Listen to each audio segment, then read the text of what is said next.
Hello, and welcome to Varn Blog.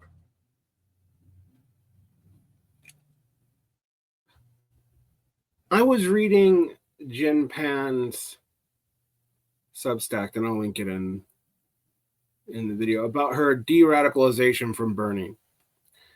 And I saw Matt Huber talk about this all the time. Now, I actually appreciated some of Jin's points, but I wanted to use it to talk about some things and some principles. I am kind of tired of only doing Marxology. I'm still going to do it, but I actually think a lot about all kinds of other systems. You guys have heard me talk about virtue theory, particularly from Nussbaum and Tainter, that is Martha Nussbaum and Joseph Tainter. You guys have heard me talk about cybernetics theory, particularly urban cybernetics of Wiener and Stanford Beer, Norbert Wiener and Stanford Beer.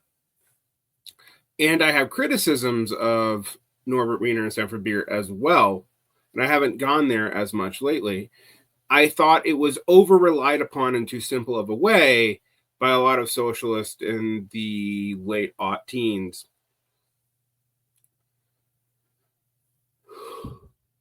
But I also pull from complexity theory from Joseph Tainter, collapse theory from Dmitry Orlov, whose politics I definitely don't share, thoughts on resilience and black swans from Nicholas Naseb Taleb, general systems theory is really important to my thinking. And while I'm often going through and doing the history of socialism or the history of socialist philosophy, I'm not going through and talking about these other kind of rigorous ways in which I try to think, and people get lost in the verbiage. I use the verbiage here on the channel not because I think it's super important that you use the verbiage in your daily agitprop. In fact, I think it's damaging that you do. But you need to know what people meant by it historically. You need to know what these groups thought. You need to know why they thought it. And instead of stopping there and freeze that and concoct some perfect ideology, because I'm not interested in you concocting a perfect ideology, because it will inevitably be not perfect. It will only be perfect in your head. I am more interested in using these to go into general principles, and from those general principles, these general systems, virtues, definitions, etc., going back and applying them to historical specific situations. How can you begin to understand the way systems work and the way they affect people? Now, I keep on mentioning some distinctions that I make over and over again, and I'm going to talk about this. Now, I can overlay these on the categories from German idealism about a thing in itself and a thing for itself, except my conceptions are more complicated than that. There is the individual. The individual is only understandable in the context of something else. It is something else that gives the individual the ability to articulate and differentiate themselves. So this whole collective versus individualism thing that people do, and I have said this for nigh a decade, is utterly misleading. To be a good individual, you need to take part and have responsibility to some kind of collective. But categories that are not just methodologically individualistic are also not exactly what we're talking about when I talk about things like sociological aggregates or statistical realities, right? Those aren't collectives either. Because if we go back to the in itself, for itself distinction, we can see that the thing in itself is described almost as an object. And when you're talking about things that interact as objects, you're dealing with aggregation or aggregates.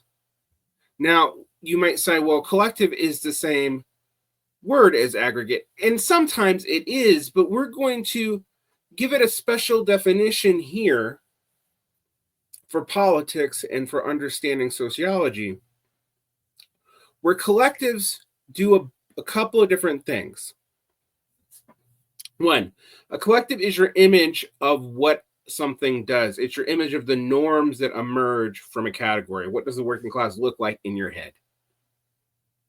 Does it match with the aggregate or not? And a lot of people's use of class aggregates, whether they're PMC or managerial or working class or bourgeoisie, are based on abstract descriptions, which may be true, and then projections from their head, what they think the habitats that those people who belong to that category are. Now, what's confusing about that is they still tend to think about this in terms of individual people, and most of what we imagine people to be, we embody these things in the terms of other people. So we might think of, bourgeois does this.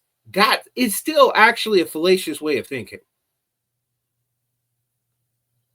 Then there are collectives that have agency, institutions, political parties, things that have formalized systems to make decisions between people that people can act upon. All right. So we might call those agental collectives, to use like a philosophy word. But if we just want to talk like a normie, we're going to call those like institutions and political parties, groups. Now, I'm going to this slowly because I want to talk about leverage. And if you understand these distinctions that I'm making about the individual, aggregate categories, once you define a category, you can figure out the aggregate. What do we mean by words? We have, and there's bunches of definitions, and people argue the semantics of the words, and people say words mean something. They only mean something if you know what the intersubjected definition being used is. And that's a lot of big 4-letter,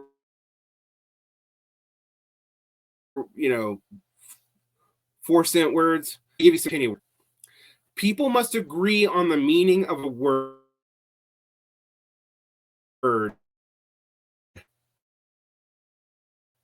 it to be fully cognitive between people, and probably be completely of a word and concept and yours. Okay, we got this. All right. Varn, where do you get these distinctions? Well, the for itself, I get from idealism. Right? You see it in Fichte, you see it in Kant, you see it in Hegel. You see it in the historical materialists because they use these categories from German idealists. And I find these very mystified terms in English. I don't know if we need 1,000 Marxiological debates or 1,000 Hegel scholars all trying to convince you that to do political action, you need to understand the difference between for itself and itself. But I also think that some of these things don't deal with categories that are somewhat in the middle. Like the imaginary collective is neither really for itself or in itself. An imaginary collective is an image that you have socially constructed, but also individually constructed and projected back upon the world. And the way I like to talk about this in terms of, an everyday language sense is when you only live in the collective imaginary of a political idea, you basically live in a fandom, and you're going to probably embody that in a person. People tend to do that. We tend to actually function not in abstract logic, but in narratives, metaphors, and embodiment. An embodiment is a person, which is why Bonapartist politics, and I've talked a lot about what that means. I'm not going to get into it here. That's more Marxology, but not just Marxology. There's a lot more history to that. Is pretty attractive to people because it seems embodied. It has a lot of problems, and It has them on a structural level. So we have this understanding. We have to deal with the fact that popularity is often about projecting an image of politics from a bunch of individuals in aggregate onto a singular figure, say Bernie Sanders or Alexandria Ocasio-Cortez or Donald Trump or George W. Bush or whoever, right? You need to be popular. Being popular is not the only thing at stake.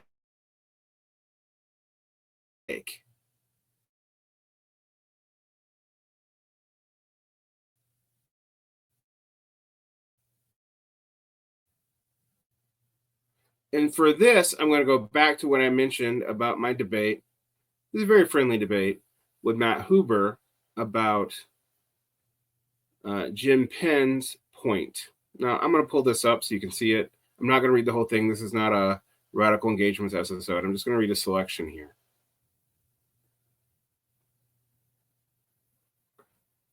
And again, the link will be in the footnotes. And if you're listening, the link is in the footnotes. Quote, leftists love going on about what radicalized them. This is ostensibly meant to describe the process by which the scales fall from one's eyes and one goes from being a garden variety liberal. I mean, I never was a garden variety liberal, so okay. I don't have the story, but back to Jim. To a person who reads Antonio Negri or believes the labor theory of value or develops the urge to throw Molotov cocktails. I like to think, though, that Bernie de-radicalized me. What I mean is that before his 2016 run, the American left was so weak and so disconnected from any form of power that it is easy and satisfying to take the most radical or maximally left position on any given topic in the absence of any real political leverage. In the years between Occupy Wall Street and Bernie's first campaigns, my friends and I spent time holding miserable reading groups or arcane academic texts and saying things like "full communism now" and "abolish work," and going willingly to left forum.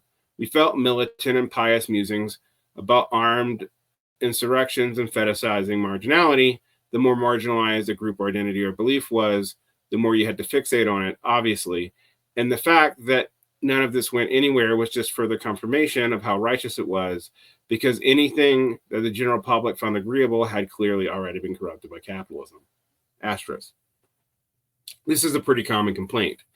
And I actually predicted all the way back in like 2014 that a lot of people were going to move from the radicalism of the kind of post-Graeber, post-altering globalization, post-zine culture anarchism that emerged in the 90s and aughts that was still very influenced by liberal talking points and countercultures into a more tepid social democracy.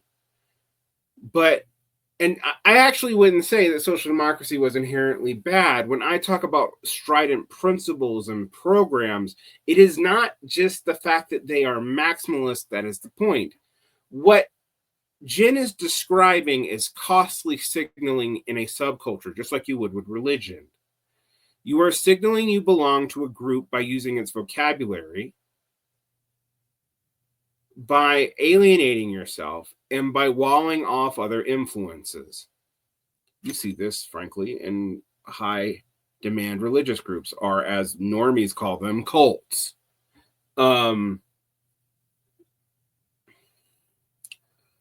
You see this in certain political movements too, and sometimes it's actually something that's worth doing and demanding from leadership.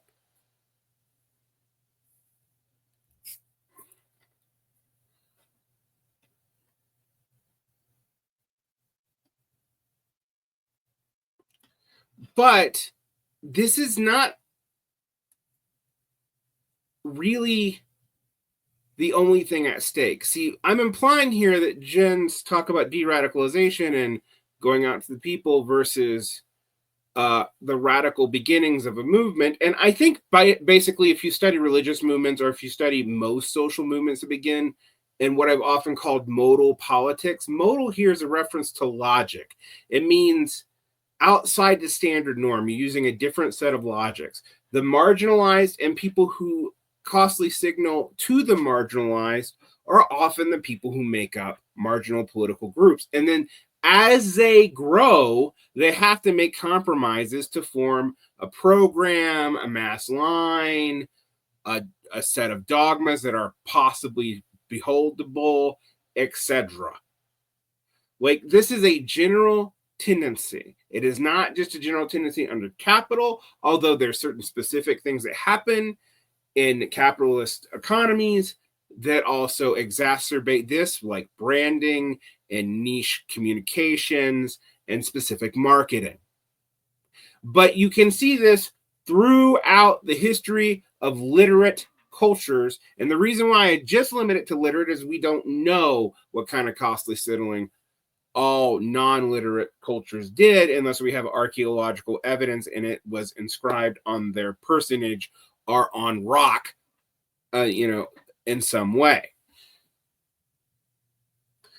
But the idea here that I want to talk about is making compromises for popularity is not the same thing as leverage. And let's get to why I think this was a problem with burning.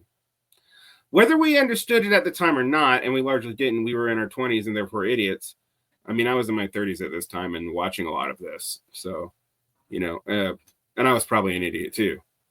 I think the age does not equal idiocy thing is false humility, but whatever. This preoccupation with abstract radicalism was just a type of subcultural nihilism. It may not have been nihilistic, friend. Born out of decades of left-wing defeat. It is subcultural, though. It is born out of decades of left-wing defeat. It is a structural result. Right-wingers do it too. Marginal right-wing groups like paleoconservatism or other parts of the far right that didn't have money, etc., also developed similar trends and attracted similarly marginalized people. 40 years of neoliberalism and bipartisan smashing with organized labor had confined the left to niche activist spaces in the academy, where politics was little more than a thought exercise and the stakes were low to non-existent. Yes, absolutely. But again, not unique to the left. And the thing about the academy is kind of a hothouse flower garden, where there's lots of free labor in the sense that people are often quite busy in their studies, but they're not tied down usually with multiple responsibilities. They often don't have children. They often don't have stable partners, etc. People in these circles pontificated constantly about how society needed to reimagine various institutions and ideas, the police, the family, money, gender, health, sexuality, beauty, and so forth, as though the primary impediment to a more egalitarian order was just that people hadn't thought hard enough about what the order might look like. Cough, cough. I think David Graeber is often guilty of this, because while he does sometimes talk about how social order is engineering himself, when I read The Dawn of Everything, he seemed to scoff at looking at material inputs. And he seemed to really dislike having to look at structures that make certain things more likely than just ideology or belief, because he wants to believe that another world is possible. And I'm like, yes, it is, but you have to actually change the world around you and create feedback loops, negative feedback loops generally, to build a stable system that can materially reproduce itself and has constant feedbacks, both in thought and in action and in creation. Theoria, praxis, and poiesis, all three. For those of you who don't know, those are Aristotelian categories. That really develop both in terms of material production and in social reproduction and in art, sexuality, family life, etc., certain key ideas. Everyone loved the line that it was easier to imagine the end of the world than it is to imagine the end of capitalism. I've actually never liked it. But in retrospect, I don't think leftists prior to Bernie had much trouble imagining the end of capitalism. They just were so thoroughly elusive about how to get there. Well, they weren't really imagining the end of capitalism, though. I mean, this is where that collective imaginary is really important. If you're just projecting it out there, you know, the whole blueprints for the future with no contextualization of reality thing, then it really doesn't matter. But this is where I actually break off from Jen and Matt Karp and a lot of people in the social democratic milieu. And this is where my point about all these differences is really clear. The astonishing popularity of the two Bernie Sanders campaigns suggests that the fundamental problem with the polity wasn't a lack of imagination, but a lack of organization. Yes, but no. More than any radical text on post-work futures or the abolition of prisons or a society without cops or bosses, Bernie's simple, straightforward, and frankly unimaginative program punctured the fog of 21st century capitalist realism. No, it didn't. One, a lot of Bernie's program, if you actually read it, came from incoherent policy recommendations and were holdovers for prior policies. They weren't new. They weren't particularly imaginative, and they were not particularly spelled out, which is why you could project so much onto them and why the rhetoric of the Bernie Sanders campaign could be co-opted by people like Kamala Harris or even Alex Jones to do whatever they wanted to do with. See, again, just because you move from marginal costly signaling to low cost signaling of a large popular group doesn't mean you've actually done any organization. And probably Jen knows this, but this is one of the problems I have with the DSA's story about itself.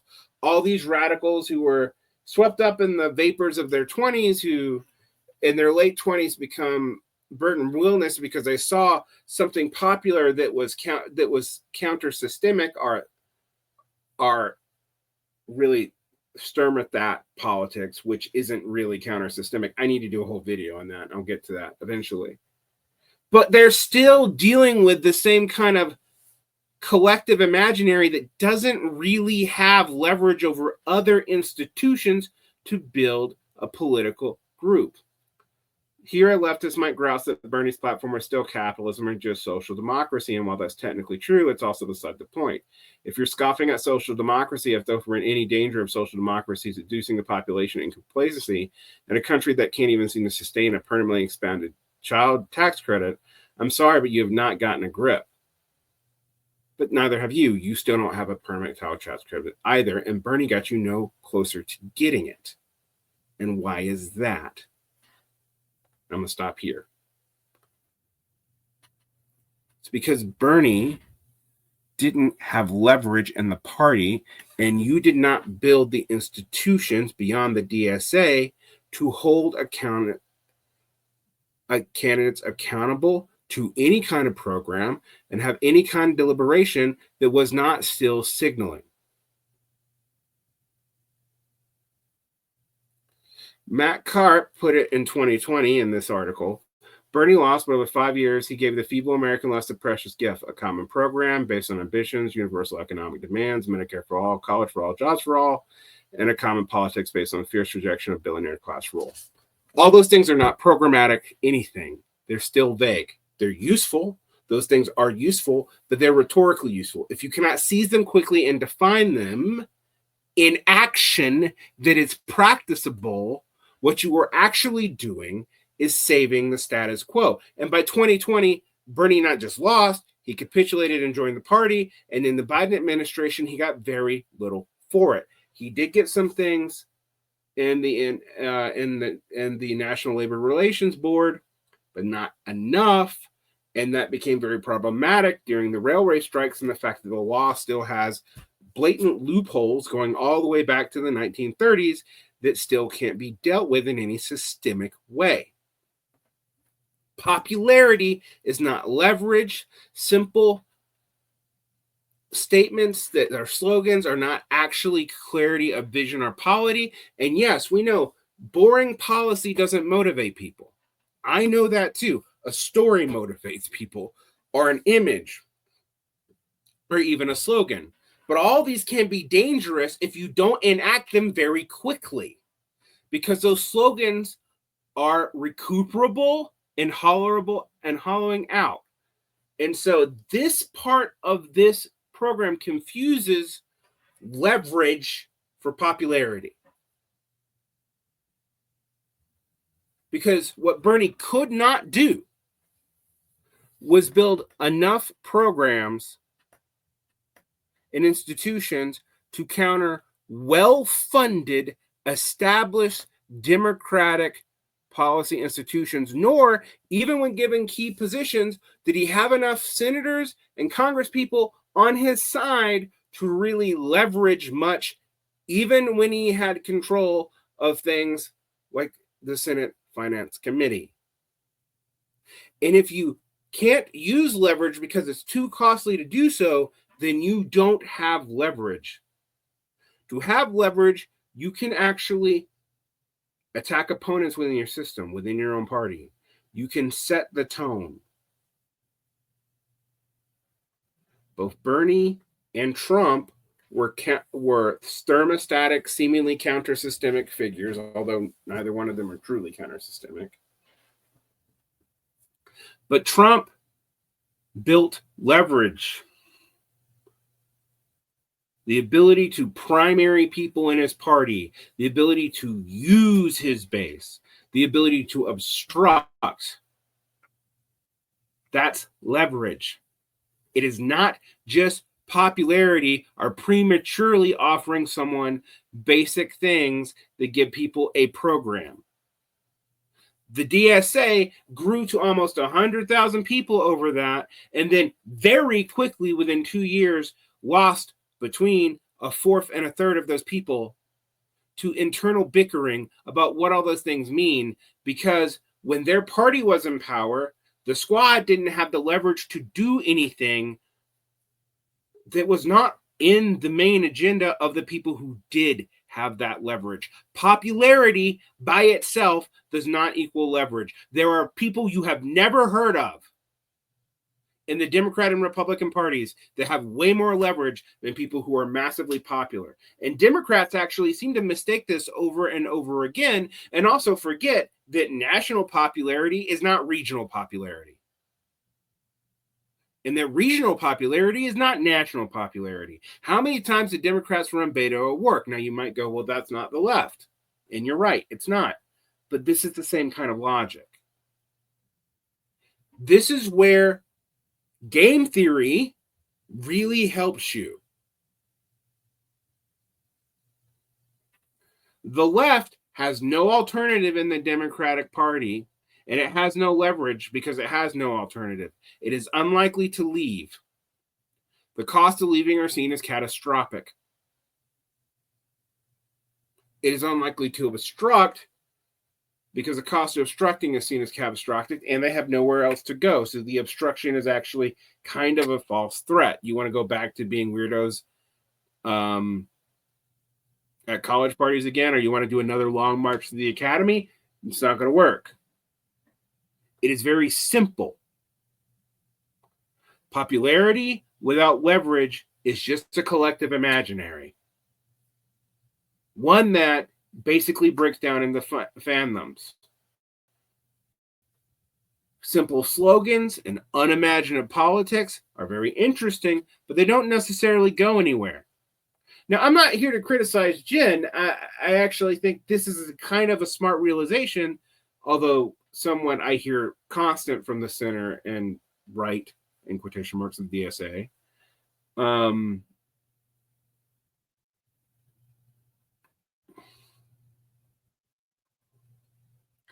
But this is also just as unpragmatic and unstrategic a view. It is still actually stuck in a collective imaginary. When I was critiquing Bernie in 2020, everyone thought I was critiquing Bernie for not being left enough. And I was saying, no, you didn't build the party. The logic was always circular. You needed the working class movement to support Bernie, but you needed Bernie to come to power for the working class movement. And you were offering a lot of actually weirdly specific bromides. Medicare for all, very popular. Jobs for all, not possible in a capitalist system, but whatever. popular. Jobs for most is possible though. College for all, that one I would love for college to be available for all, but I've studied places where college is free and it still tends to favor the rich because there's only so many seats that you can socially produce. It's not infinite. It cannot be an infinite resource. It requires infrastructure and building and people specializing, and the infinite specialization is also itself a problem. So I'm not here to shit on the DSA, but it's not really transcending the problem it thought it is transcending. This pragmatism isn't pragmatic because it confuses popularity and simple statements and a program. And no, the DSA never really had a program. Right? It had a few policies that were vaguely defined. Bernie did kind of work them out, but some of them actually cut against each other. With leverage and the political will to do it, there's a missing gap still. Yes, it is more immediately practicable. It's easy to get someone to understand. You're not costly signaling. Nobody's ever going to be involved in a group that requires everyone in the political movement to costly signal. So that maximalization thing that leftists do from years of defeat is a given. Now, here's the thing, and it's not going to be helpful. But just because you became popular and you felt that popularity way more than any crisis did beforehand, because crisis doesn't really create politics unless it's a total crisis, unless it's a collapse crisis. And catastrophism is got too many things where priors fall apart, so you don't know what's going to actually happen. It seems obvious in retrospect, but at the time it is totally disorienting.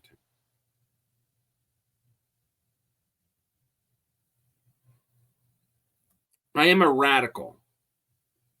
But what radicalized me isn't any of the stuff talked about here. Full communism now, even though I flirted with left communism in my mid-30s, has always made my eyes roll. I've always been critical of absolute visions of the future that are unworked out based on terms that people often don't understand and use over and over again to signal that they're in an in-group. In fact, them not being comprehended is part of the point. That's why I do all the Marxology. It's not because I really think a political movement needs everyone to understand what Marx really thought about what the dictatorship of the proletariat was. But there's a lot of bullshit, both anti-Marxist and pro, that comes from people not understanding what he meant by it. But ultimately, if you don't want to use the term, don't.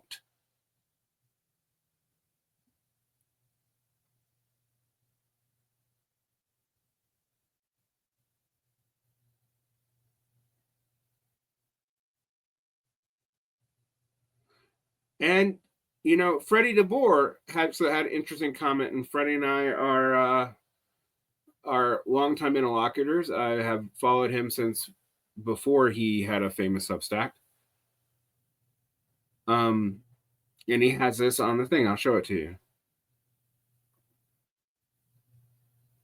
The trouble is that the commie take on Bernie that he would ultimately prove his biggest impact in pushing left-wing voters to vote for Democrats rather than pushing Democrats left has been proven indisputably true. The sleep dog allegations may not be kind of useful, but they are simply factually correct. But I want to go deeper than that. Why was this structure the most likely thing to happen when you started with a vision tied to an individual who was popular first before you built all the institutions to do that? Because I will tell you what the right wing did, and you can't do the same thing that right wingers do, but I do want you to understand this because it was successful for them, is built institutions for 2 generations and had their own networks built up, and even forms of dual power where they, through churches and other things that are now being deracinated, but did exist, actually had entire social systems that were largely outside of the former ones built up in the post-war consensus.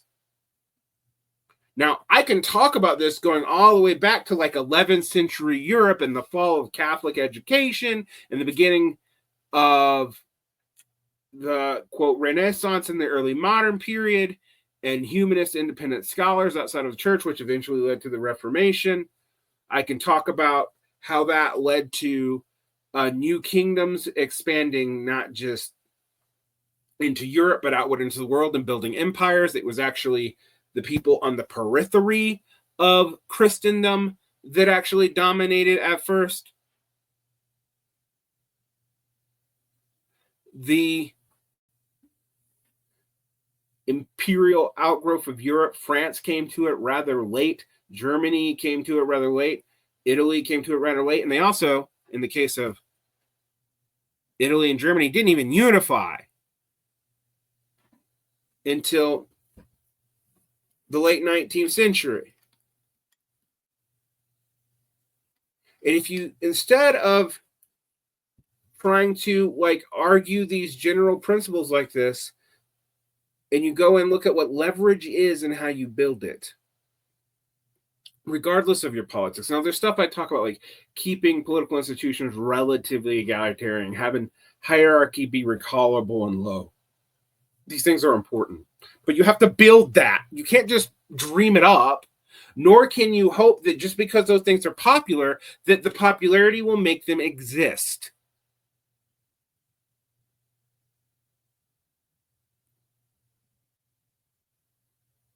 So I don't want to come too down hard on Jen from 2021. I mean, there's a lot of hindsight now looking at it from 2004 that you can see in Freddie DeBoer that makes people particularly uncomfortable. But the issue is whether you're doing the low cost signaling that's broadly popular or the high costly signaling of leftists who've learned that marginality from years of loss and from an early social movement, you're both still stuck in the imaginary. You haven't built institutions to exact leverage, real leverage, not just popularity. That window was actually immediately after 2016, and it could have come out of the DSA, but it didn't. And there's 1,000 reasons why. But not just the DSA, because the DSA, even at its height of 100,000 people, is still tiny in a country of, what, 180 million voters and 340 million people.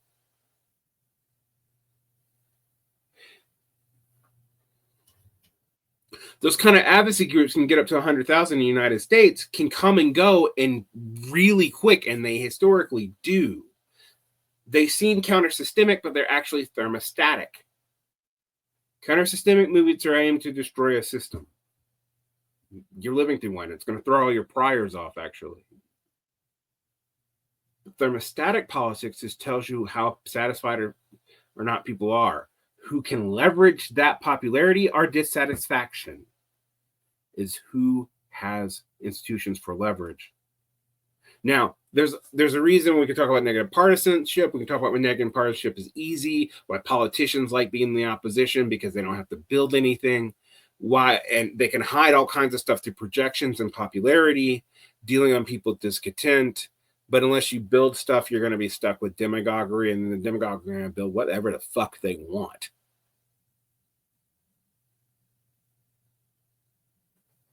So you didn't just have to grow up to become to instead of, you know, imagining a future to building something. You also have to start thinking about what leverage and building means. And people who don't talk as weird as me intuitively know this, and they have built this over long periods of time. Whereas the left, by and large, has built subcultures and intellectual power bases. And one of the problems that I've had is a lot of times the left thinks it has power, both the liberal left, and when it tried to do all that social enforcement, that's built a lot of backlash in young and old people.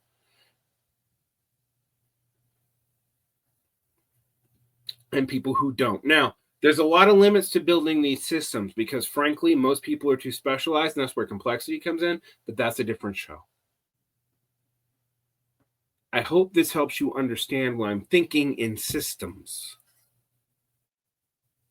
Thinking in different kinds of systems, and not just the Marxology bullshit that we all spout. I still believe in political programs. I still think, class unity is important against class collaboration. I still think that we have to deal with understanding the way different identities and stuff affects people's understanding of their habitats and who they are, that all these things are very important. But if you don't understand leverage and you don't understand institution building and you don't understand means of actually building power and organizing power, when you throw just changing from full communism now to we want power and we're going to organize, when you can't really define what organizing is and you don't really know what power means, power to do what? What is power? Then you don't really have the leverage, do you? And so your correct positions, whether they're high cost signaling, costly signaling, such as full communism now, or whatever weird rapture shit that Protestants were doing in the 1990s, or low cost signaling like a meta church or a Bernie rally, that still doesn't get you to an agential collective that can act. And people will say, well, we need a political party. But how do you build a political party? Quit just saying we need something because it's still circular. A political party is just one form of a collective agent. How do you make it responsive? How do you build it? If you all know the answer and you just keep saying the same thing, but you don't know how to build the answer, then you don't really know the answer. You know a word. Protect your peace. You're going to need it. Things are getting hot around here.